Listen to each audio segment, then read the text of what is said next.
Bismillahirrahmanirrahim. Assalamualaikum warahmatullahi wabarakatuh. Perkenalkan, nama saya Nur Anissa dari kelas SD 2A dengan NIM 1054011010524. Kali ini saya akan membahas mengenai Pancasila sebagai nilai kehidupan. Pada bab ini, kita akan belajar tentang perumusan Pancasila sebagai dasar negara. Pada tanggal 7 September 1944, Perdana Menteri Jepang Koiso mengumumkan ke seluruh dunia tentang pemberian kemerdekaan kepada rakyat Indonesia, dan secara bersamaan tentara Jepang makin terdesak dengan sekutu. Kemudian, pada tanggal 1 Maret 1945, Kumakichi Harada atau Panglima Tertinggi Tentara Jepang mengumumkan pembentukan BPUPKI. BPUPKI sendiri merupakan singkatan dari Badan Penyelidik Usaha-Usaha Persiapan Kemerdekaan Indonesia. BPUPKI sendiri memiliki tujuan mempersiapkan kemerdekaan Indonesia dan merumuskan dasar negara untuk menyelidiki kesiapan bangsa-bangsa Indonesia dalam menyongsong kemerdekaan dengan membentuk kemerdekaan sendiri. Sidang BPUPKI melantik anggotanya pada tanggal 28 Mei 1945. Sidang pertama BPUPKI dilaksanakan pada tanggal 29 Mei sampai 1 Juni 1945. Sidang BPUPKI ini diketuai oleh Dr. Kanjeng Raden Tumenggung Rajiman Wedyo Diningrat.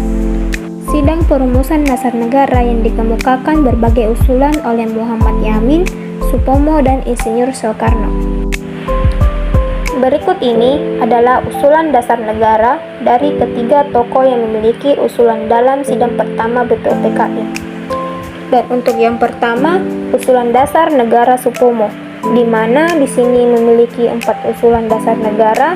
Yang pertama, kekeluargaan; yang kedua, keseimbangan lahir dan batin; yang ketiga, musyawarah; dan yang terakhir, keadilan rakyat. Selanjutnya, usulan dasar negara dari Muhammad Yamin. Yang pertama, peri kebangsaan; kedua, peri kemanusiaan; ketiga, peri ketuhanan; keempat, peri kerakyatan; dan yang terakhir, kesejahteraan rakyat. Dan untuk usulan dasar negara yang terakhir dari Insinyur Soekarno. Yang pertama, kebangsaan Indonesia; kedua, peri kemanusiaan; ketiga, mufakat atau demokrasi; keempat, kesejahteraan sosial; dan yang terakhir, ketuhanan yang berkebudayaan. Usulan-usulan tersebut kemudian dikenal sebagai Pancasila yang terdiri dari 5 sila. Ketiga tokoh tersebut bisa juga disebut sebagai Bapak Bangsa atau The Founding Fathers yang diusulkan oleh Insinyur Soekarno. Panca berarti 5 dan sila berarti asas atau dasar. Dan Insinyur Soekarno juga yang menyampaikan pidato tentang Pancasila pada tanggal 1 Juni 1945 yang kemudian dikenal sebagai lahirnya Pancasila. Adapun proses perumusan Pancasila setelah pidato Insinyur Soekarno, yang dilanjutkannya dengan dibentuknya Panitia 9 pada tanggal 1 Juni 1945 yang dimana hari terakhir sidang BPUPKI, dan pembentukan Panitia Kecil atau bisa disebut juga Panitia 9. Panitia 9 kemudian merumuskan Pancasila lebih rinci yang tertuang dalam Piagam Jakarta. Berikut merupakan beberapa tokoh yang masuk menjadi Panitia 9 yang dibentuk oleh BPUPKI, terdiri dari Insinyur Soekarno sebagai ketua dan Muhammad Hatta sebagai wakil ketua, dan 7 anggota lainnya yang bertugas merumuskan Piagam Jakarta yang menjadi dasar pembukaan Undang-Undang 1945. Berikut ini adalah anggota Panitia 9, yaitu Insinyur Soekarno, Muhammad Hatta, Mr. Alexander Andries Maramis, Abi Koesno Cokrosuyoso, Abdul Kahar Moizakir, Haji Agus Salim, Mr. Ahmad Soebarjo, Kiai Haji Rashid Hasim, dan terakhir Mr. Muhammad Yamin. Selanjutnya adalah Piagam Jakarta. Pada tanggal 10 Juli 1945 merupakan sidang kedua BPUPKI. Selanjutnya, pada tanggal 22 Juni 1945, Insinyur Soekarno melaporkan bahwa sidang Panitia 9 berhasil merumuskan Pancasila dengan menyatukan pihak Islam dan pihak kebangsaan Rumusan Pancasila dari Panitia 9 disebut Piagam Jakarta. Piagam Jakarta adalah rancangan pembukaan Undang-Undang Dasar 1945 yang dirumuskan oleh Panitia 9 dalam sidang Badan Penyelidik Usaha Persiapan Kemerdekaan Indonesia atau bisa disebut BPUPKI pada 22 Juni 1945 dan menjadi dasar ideologi Pancasila dengan frasa-frasa dengan kewajiban menjalankan syariat Islam bagi pemeluk-pemeluknya. Bunyi rumusan dasar negara dalam Piagam Jakarta: yang pertama, ketuhanan dengan kewajiban menjalankan syariat Islam bagi pemeluk-pemeluknya. Kedua, kemanusiaan yang adil dan beradab. Ketiga, persatuan Indonesia. Keempat, kerakyatan yang dipimpin oleh hikmat kebijaksanaan dalam permusyawaratan perwakilan. Dan yang terakhir, keadilan sosial bagi seluruh rakyat Indonesia. Kemudian, Proklamasi Kemerdekaan Indonesia. Proklamasi Kemerdekaan Indonesia dibacakan oleh Soekarno pada tanggal 17 Agustus 1945 di Jalan Pegangsaan, Timur 56, Jakarta Pusat, sehari setelah proklamasi dibacakan. Soekarno ditunjuk sebagai presiden dan Muhammad Hatta ditunjuk sebagai wakil presiden. Adapun penjelasan Proklamasi Kemerdekaan Indonesia: yang pertama, tokoh pemuda Soekarni mengusulkan agar naskah proklamasi hanya ditandatangani oleh Soekarno dan Hatta. Yang kedua, usulan ini didasarkan pada pertimbangan bahwa kedua tokoh tersebut sudah dikenal sebagai pemimpin utama bangsa Indonesia. Yang ketiga, naskah proklamasi yang telah diketik ulang oleh Sayuti Melik kemudian ditandatangani oleh Soekarno dan Hatta. Dan yang terakhir, teks proklamasi yang autentik ditempatkan oleh Monumen Nasional. Kemudian pembentukan PPKI.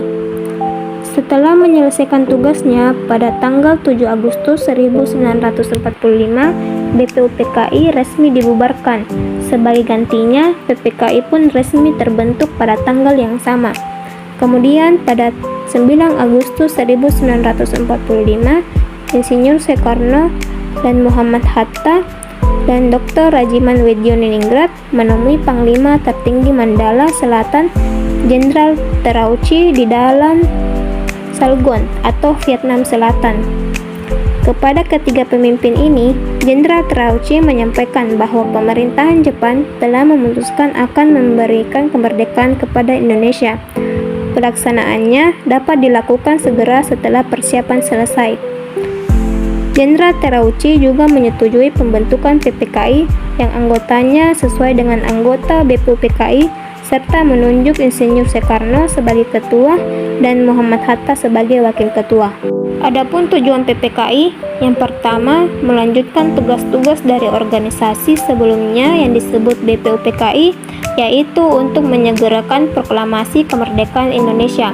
Yang kedua, membahas hal-hal praktis lainnya yang berhubungan dengan negara Indonesia, mulai dari penetapan dasar negara hingga pembentukan lembaga negara. Setelah PPKI dibentuk tanggal 7 Agustus 1945, kemudian mengadakan sidang pertama pada 18 Agustus 1945. Sidang menghasilkan beberapa poin penting, diantaranya yang pertama, mengesahkan Undang-Undang 1945, yang kedua, memilih Soekarno sebagai presiden dan Muhammad Hatta sebagai wakil presiden, yang terakhir, pembentukan Komite Nasional untuk membantu tugas presiden sementara sebelum terbentuknya MPR dan DPR. Tak berhenti di situ, persiapan untuk membentuk sistem negara pun dilanjutkan dengan sidang PPKI kedua pada tanggal 19 Agustus 1945 dengan hasil: pertama, pembagian wilayah Indonesia terdiri dari 8 provinsi, yaitu Provinsi Jawa Barat, Jawa Tengah, Jawa Timur, Sumatera, Borneo, Sulawesi, Maluku, dan Sunda Kecil yang masing-masing dipimpin oleh gubernur. Yang kedua, pembentukan Komite Nasional atau daerah. Dan yang terakhir, menetapkan 200 departemen beserta menteri untuk mengepalai departemen dan 4 menteri agama. Kemudian dilanjutkan dengan sidang PPKI ketiga atau sidang terakhir pada tanggal 20 Agustus 2021 yang menghasilkan: pertama, pembentukan Komite Nasional, kedua, membentuk Partai Nasional Indonesia, yang ketiga, membentuk Badan Keamanan Rakyat. Setelah proklamasi kemerdekaan pada tanggal 29 Agustus 1945, PPKI resmi dibubarkan oleh pemerintah.